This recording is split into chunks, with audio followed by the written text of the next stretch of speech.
Hello नमस्कार जय Jagannath welcome back to our mini blog. तो मुझे रेडी हो सारी तो चलतु जीवा ए दशहरा बुली।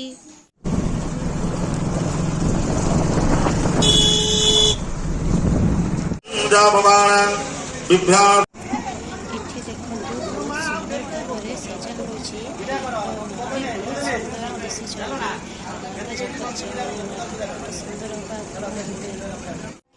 तो ये आउ गोटे जगह बहुत सारा कखर रखाई कखर सब पूजा सरला कखर सबको माँ को अर्पण कर बुलाबुली सरला आम पूजा करदे आम ये पलि आसलु सपिंग करने।